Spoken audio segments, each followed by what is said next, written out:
Chicago ends up with. And so we were shocked on this show to look on Twitter.com this morning, pre-Elon Musk's purchase, and see that Lori Lightfoot herself was calling for violence. That's correct. The tweets are on your screen right now. Lori Lightfoot said, "To my friends in the LGBTQ plus IA caret ampersand upside down little squiggly line from the Spanish language community, the Supreme Court is coming for us next.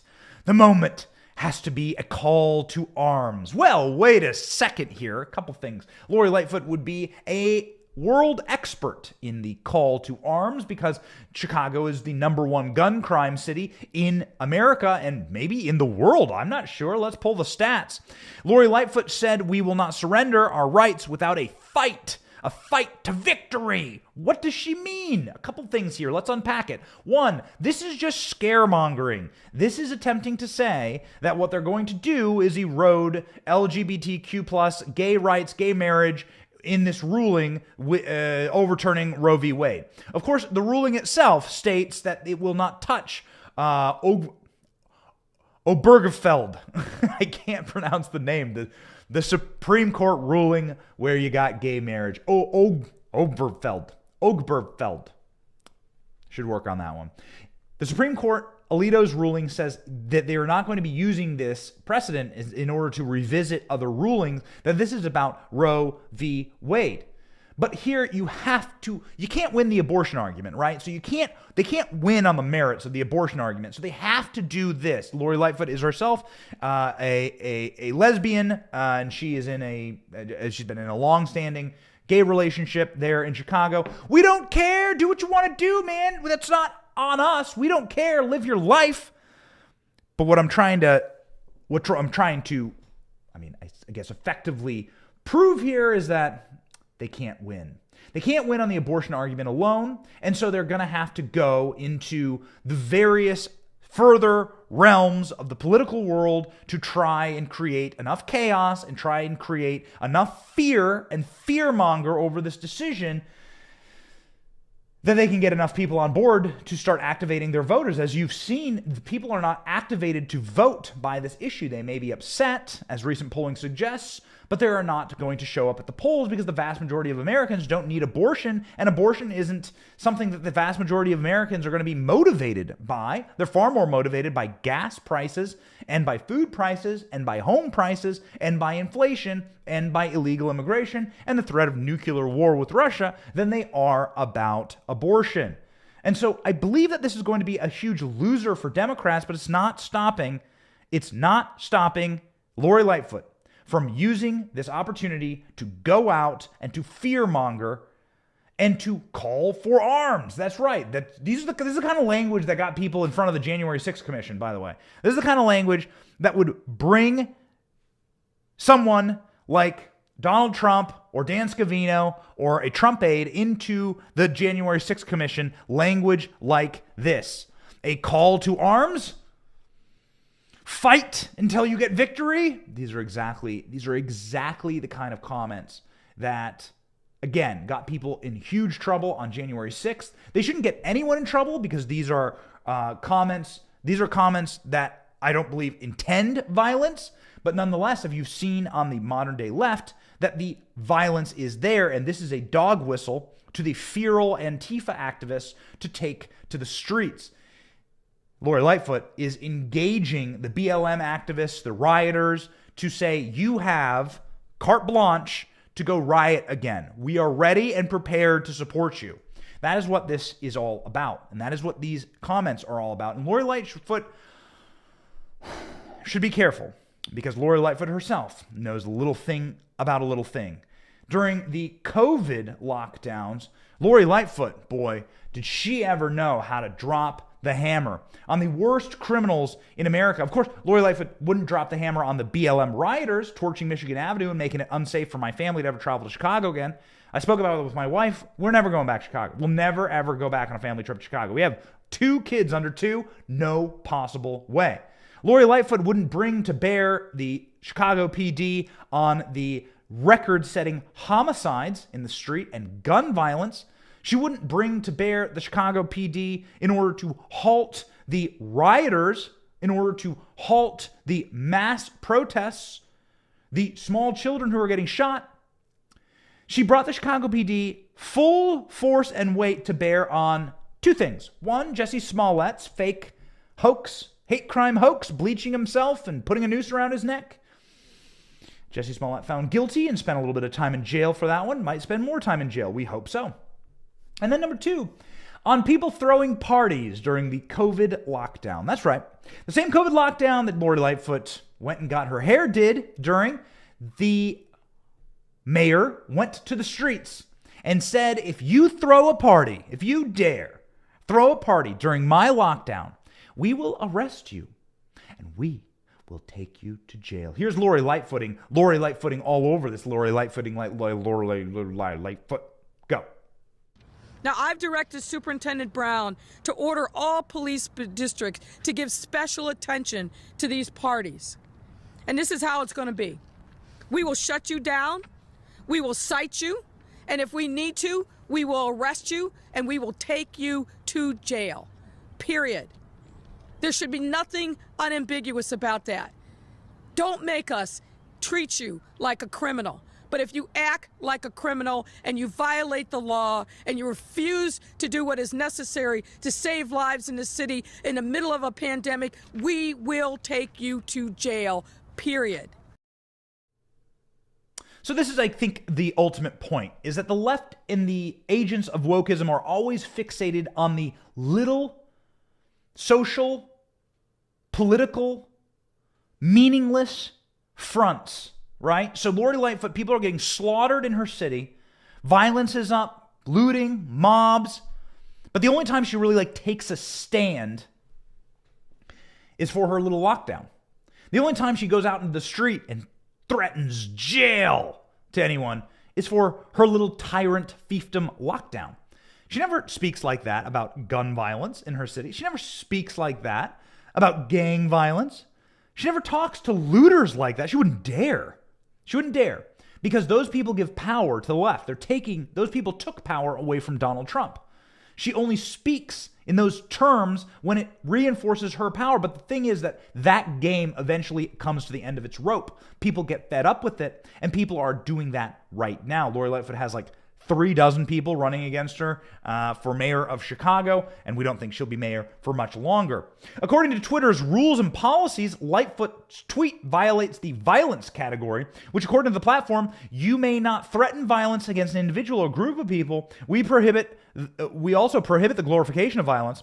Learn more about our violence threat and glorification violence policies. That's from twitter.com. So is Elon Musk's new Twitter platform going to be silencing or banning Lori Lightfoot for giving a call to arms, which is a call for people to take to the street, the dog whistle for the left agitators to take to the street?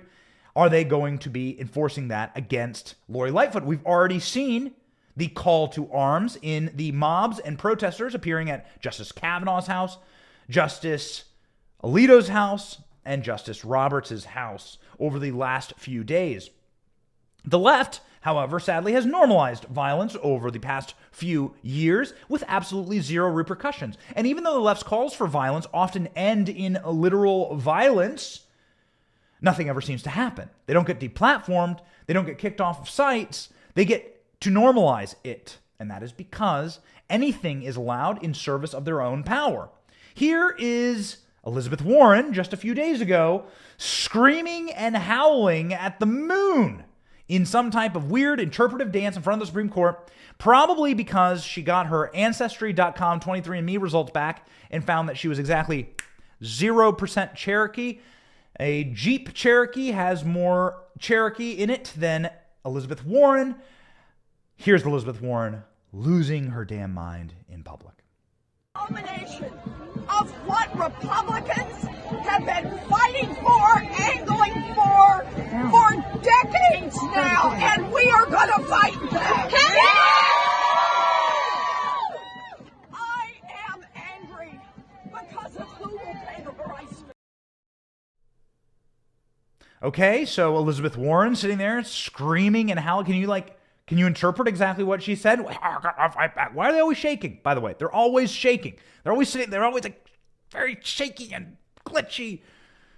Mad, angry people. And who can forget Maxine Waters' #1 call to surround members of an administration and to threaten them whenever they are in public?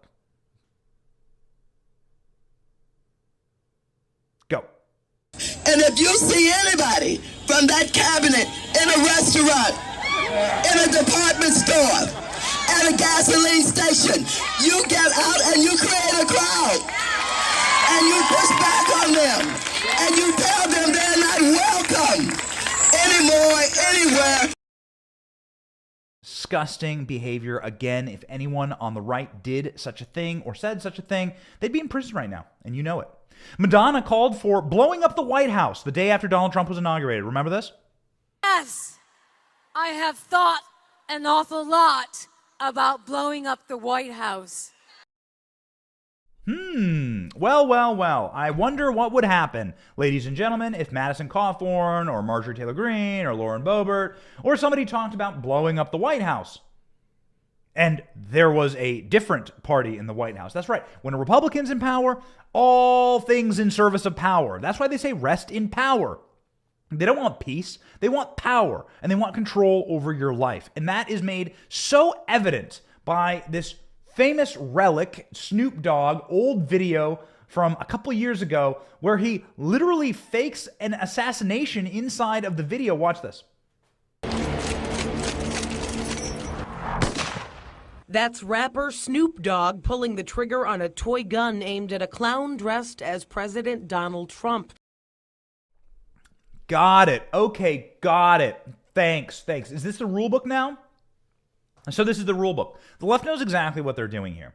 They know precisely the pressure that they're bringing to bear on our society. They are wishing to show you that they are in control, that they can use their own militarized agents throughout the streets and terrorize you. But if you dare lift a finger against them, as Donald Trump did at the White House, right? You remember that the leftist mob attacked the White House, burned down buildings on the White House, hospitalized multiple members of the Secret Service and the White House police, and yet it was Donald Trump and Mark Milley who had to apologize for clearing those leftists out. I distinctly remember leaving the White House grounds after the RNC speech, Donald Trump's RNC speech at the end of the RNC convention, which was held digitally, but he did a large outdoor White House speech. Donald Trump had this speech, and he and his family got to go back inside the confines of the White House. The rest of us had to walk outside to multiple mobs coming after us in the streets. Rand Paul was a few feet away from me getting attacked. You don't hear anything about it. You hear nothing about it. It's completely memory hold. It's completely memory hold. There's not a commission that has been brought to bear on the leftist militantism. There's not a group of people who are studying it or attempting to talk about it. No, nobody brings it up. No one discusses it because it's all in pursuit of their own power. This is a power play, ladies and gentlemen, and it's why the disgusting displays at Supreme Court Justice's house are not even condemned by our own White House. The White House yesterday said that vandalism of Catholic churches and pro-life centers were unacceptable, but we understand the passion. That's right. We understand. People are mad, you see. It's the same. Get ready for George Floyd 2.0. You're getting George Floyd 2.0 this summer. People are upset. And, we got to let them punch their kickboxing bags and have their margaritas and burn down a couple stores, cause a couple $1 billion worth of damage. We just gotta let them. We just gotta let the anger out. We just gotta let these people have what they need, and everything will be fine. Remember, ladies and gentlemen, if this was in service to the right, if this was taking power away from the left, boy, you know that there would be a new Warren Commission. You know that you would have a new January 6th commission every single day if it was the right doing this. And they continue to push the lie that white supremacy is indeed the #1 threat to America, as you can watch on your screen right now the footage of fire bombings happening inside of pro-life centers around the nation. Jen Psaki yesterday being asked about the vandalism inside of Catholic churches, pro-life centers, and attacks on Christians. Jen Psaki not condemning it. Yep, that's right. Not condemning attacks on Christians and churches and Supreme Court justices. This is the party of return to norms. This is the party of the return to civility and decency. Go ahead and check out Jen Psaki in her pathetic, maybe final appearance as White House press secretary. We'll see. There's a law in Virginia that actually prohibits protest outside private residence, even when it's done peacefully. So I'm wondering if any sort of demonstrations outside of private homes might run afoul of that law and other laws like it in other parts of the country. We're certainly not suggesting anyone break any laws. I would note that the president's view has long been, and I tweeted this earlier this morning and repeated and made a number of these comments last week as well, that violence, threats, and intimidation have no place in political discourse. Yes, we are a country that promotes democracy, and we certainly allow for peaceful protest in a range of places in the country. None of it should violate the law. No one is suggesting that. And it should never resort to violence, to threats, to intimidation in any way, shape, or form. But that is what our position is and the president's position is. Oh, okay. So it's understandable, right? It's understandable that they're firebombing pro-life centers. It's understandable that they're threatening Supreme Court justices and their families. It's just understandable. It's always and forever going to be in service of their own power.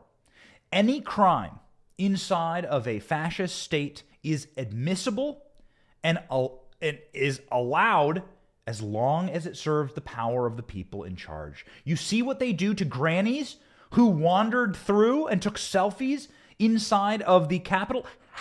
Hapless grannies wandered through the Capitol when the doors were opened unto them, took a selfie, and those grannies have spent the last 9 months, 10 months in prison without bail, wandering through the Capitol.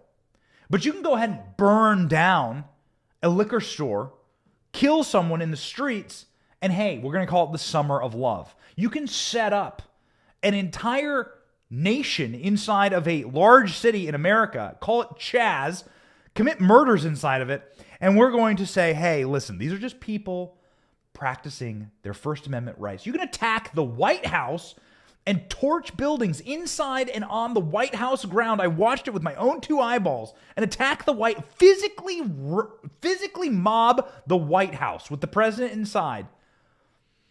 And then you'll get the Secretary of Defense, the Joint Chiefs of Staff apologizing to you, which is what Mark Milley, the scum, did. Leftism destroys everything it touches, and I think the point is to make people enraged. The point is to gaslight us. That's the ultimate push here, is just to gaslight us into saying, like, the system is so rigged, the system is so broken that we need a new system. And that's what I truly believe. I truly believe we do need a new system, and we need to bring this old, diseased system down. There does absolutely need to be a reckoning of leftist violence. And that is, there needs to be, with a clear voice, and somebody inside of the federal halls of power standing in front of a screen and showing every single time that a leftist agitator went out and burned and murdered and killed and intimidated, whether it be a Supreme Court justice or a business store owner. And then we need a full 180 shift in federal law enforcement to state definitively that no, actually, it is not white supremacy. It is leftist supremacy. It is fascistic leftists who are attempting to burn this country to the ground. And they are the groups that we wish to infiltrate. And they are the people who are the largest threat to this country. We need a Republican Party with a set of balls and an iron spine to say it. It needs to be stated. And until we can diagnose the problem, the true root, then we will never, ever cure ourselves of this. It needs to be stated, and enough of the gaslighting. Man, it is frustrating to watch Jen Psaki yesterday essentially apologize, be an apologist for mobs showing up at Supreme Court justices' homes. The American people see you. The American people see you, you and Lori Lightfoot and the whole rest of them. They're not buying it anymore. Psaki continued to dodge questions about whether the president opposed pro-abortion activists surrounding the homes of Supreme Court justices. This shouldn't be hard. Joe Biden's been in the Senate for 1 billion years. You're not supposed to have people surrounding justices' homes. These are not tough questions or calls. You can just straight up say, I disagree with all violence, and I am in support of federal law, which says you're not allowed to do this. But of course, they can't say that. Because the protests are, what? Giving them power. The protests are, what? Providing them political cover in an era where they have nothing to run on. So, of course, just like George Floyd, the protests are going to be fanned. Do you remember when all the doctors came out and said that racism is more dangerous than COVID, and so everyone should take to the streets?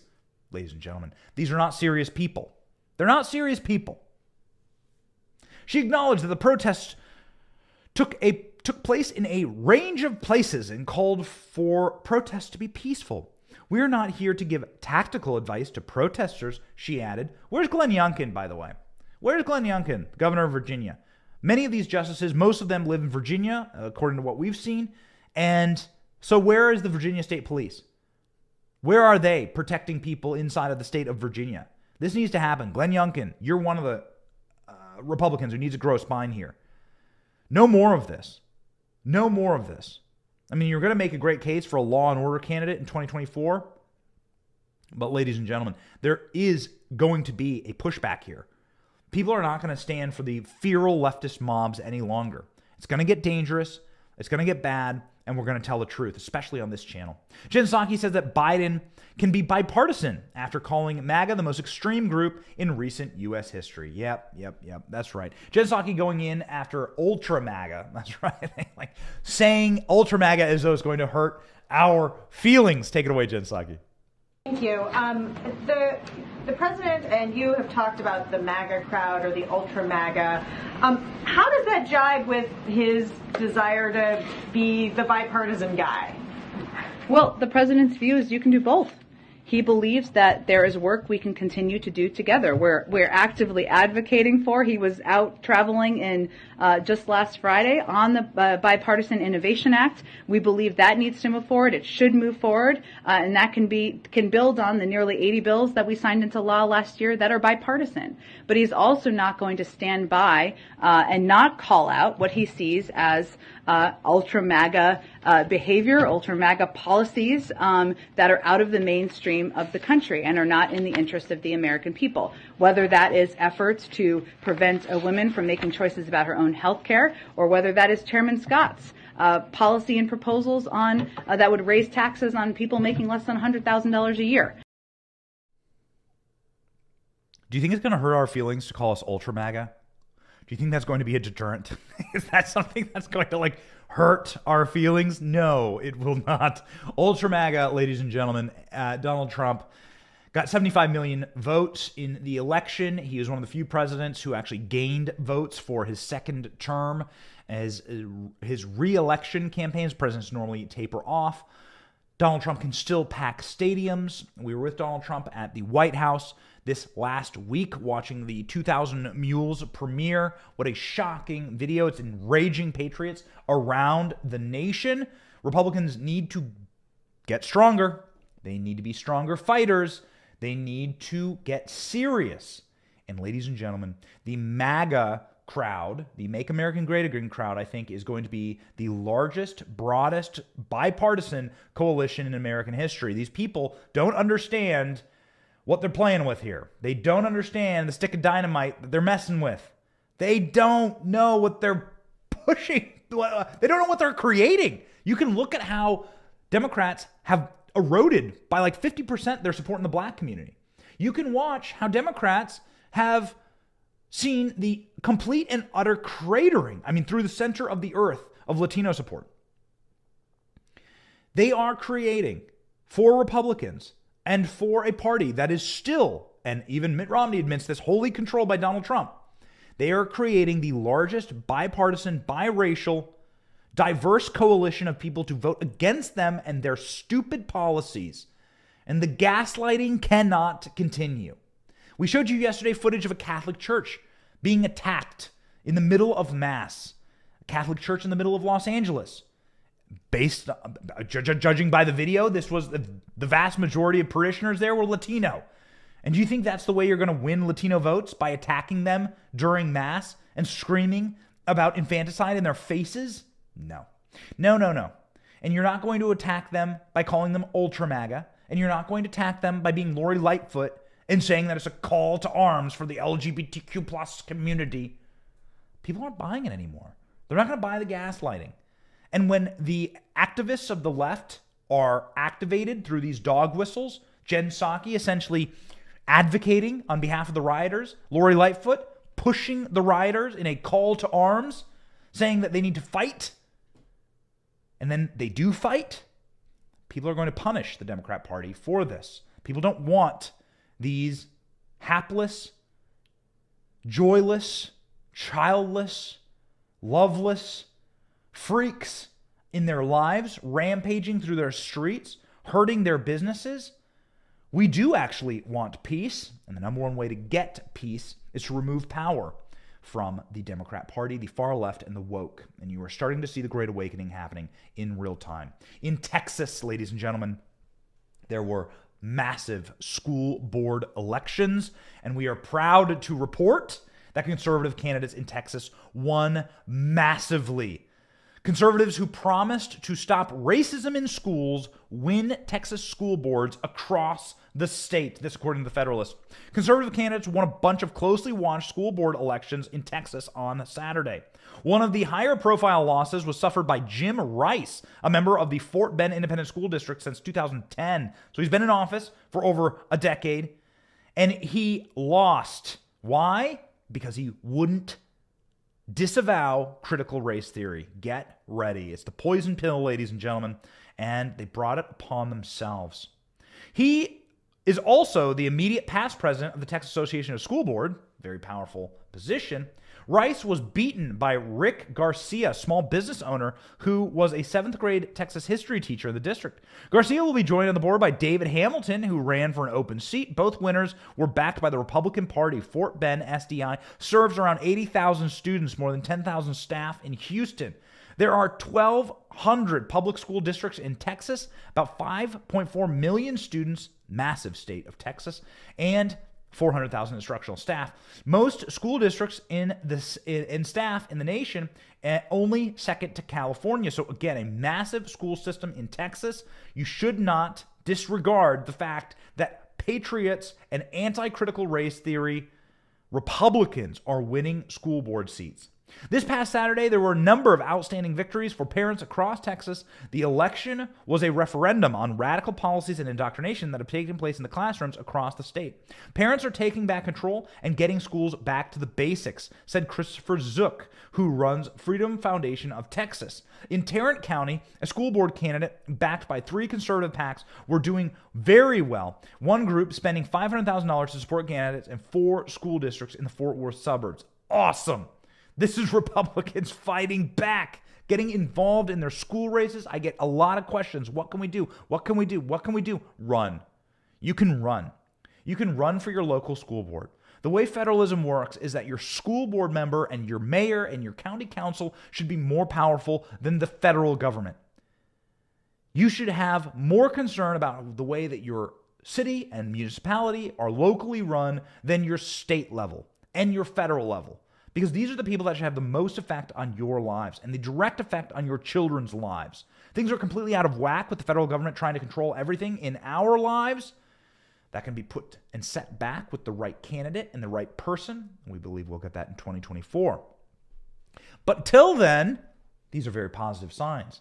This election result caught the attention of the Republican Texas Governor Greg Abbott, who tweeted, "Conservatives won school board elections across Texas. Parents are now more involved and active in school elections and school policies than ever before. No one cares more about children than their parents.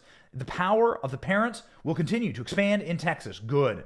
Campaigning for re-election, Abbott called for a Parents' Bill of Rights in January, along with expanding families' access to course material, preventing the collection of personal information unless required, and cracking down on educators who will provide minors with access to explicit material. Good. In the issue largely powered by the Republican governor of Virginia, Glenn Youngkin's upset victory in November, and by Ron DeSantis passing the Parental Rights and Education Bill right here in Florida. Florida, the paradise land for parents. It truly is. These election results were not happenstance, says Christopher Zook. He said that there were a culmination of years of sunlight that has been shown into radical ideologies being taught in classrooms across Texas. Parents spoke up in one loud voice, and they do not want radical indoctrination in our schools. Good. Yes, that's right. The reason that they're coming after the schools is that they know that young kids will absorb the garbage that they push on them when they are inside of a young age. There's a very special little window where your worldview is formed. That window is typically taken over by parents and allows us, the parents, the breeders in society, to be able to replicate and ensure the survival of our worldview. The left are often childless, sad, feral people, and so they don't have the capacity to have offspring that they can continue their sick worldview. When I don't really care. Like, if you want to have kids, you want to teach them what you want, like, that's on you. But seriously, oftentimes the left doesn't have the selfless nature and the positive relationships to even have children, and so they wish to take our children. That's what this entire push is. And their ideology is so sick. What they touch, the wokeness, it destroys everything so thoroughly that they have to go after our kids. It's not good enough to win inside of an open arena of ideas because everyone rejects wokeness when they're handed it. Everybody rejects the tenets of wokeness when you see the results on the streets of Chicago, or when you see the results with Jen Psaki. Nobody wants to live that life. Nobody wants to be a liar. Nobody wants to be mobbed as they head out to the store. Nobody wants the results of Joe Biden's presidency. So they can't win on the merits, and so they have to win by cheating. Ladies and gentlemen, this is exactly the purpose of the fight for our school boards, and it is so wonderful to be seeing victories across the nation. It's not just Texas. Victories in school boards have been happening in Illinois, Iowa, in Wisconsin, of course in Florida, and all across this nation. People are getting out, and people are getting active, and it's been wonderful, wonderful to see. The revolution is at hand, and we are very happy to be broadcasting it here on this show. My name is Benny Johnson. This has been The Benny Show. We will be broadcasting the revolution live because we have our priorities correct. God, family, and country. And that's what we care the most about on this show. We have our correct priorities, and so we will care about the things that you demand that we care about. We will care about the things that actually appeal to your life, to the lives of your children, and to the lives of all sane people in this country. We will continue to doggedly chase after these insane stories and shame these people because they deserve it. And we will call for a better America, the ripping down of the diseased old temple and the brokenness of this country and the building up of something new and beautiful that we can all do here because we were born free men and women and we intend to stay that way. Thank you all so very much for watching. See you tomorrow.